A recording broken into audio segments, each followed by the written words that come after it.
हम्म?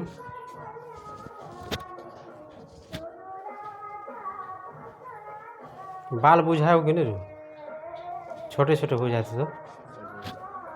हाँ तो नमस्कार जी, कैसे हैं आप? उम्मीद करते हैं कि आप लोग अच्छे होंगे, अच्छे से आप लोग स्टडी कर रहे होंगे। तो चलिए प्रश्नावली 7.2 उदाहरण का 8वां नंबर सवाल सॉल्व करने वाले हैं। आइए, तो बिंदु ए बराबर 2 - 2 और बी बराबर -7 और 4 को जोड़ने वाले रेखाखंड को सम त्रिभाजित करने वाले बिंदुओं को निर्देशांक ज्ञात कीजिए। सम त्रिभाजित को निर्देशांक ज्ञात कीजिए। तो आइए समझते हैं। एक रेखाखंड खींचिए।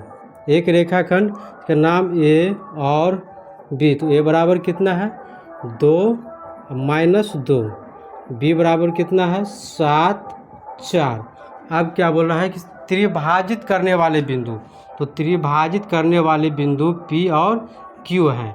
तो हल में चलिए, माना कि रेखाखंड ए बी को सम त्रिभाजित करने वाले बिंदु पी और क्यू हैं। सम त्रिभाजित करने वाले बिंदु पी और क्यू हैं। अर्थात ए पी बराबर पी क्यू बराबर क्यू बी।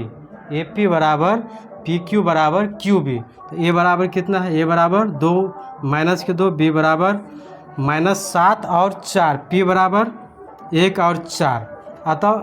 अतः आप निकालें x1 y1 x2 और y2।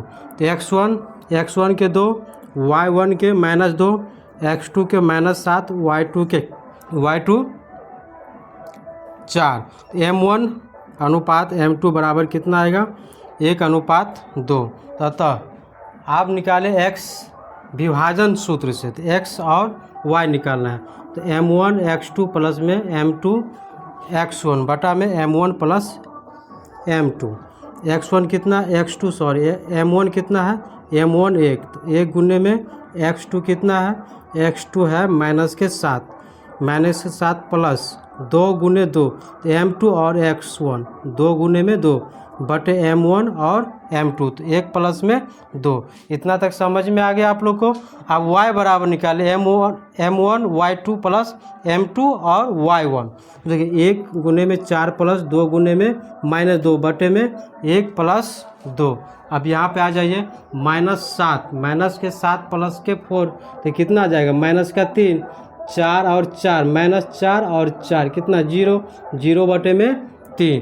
तो इसको काट दीजिए -1 और यहाँ पर क्या आ जाएगा आपका -1 और 0, -1 और 0। तो अर्थात P बराबर जो हमारा बिंदु निकल के आएगा -1 और 0।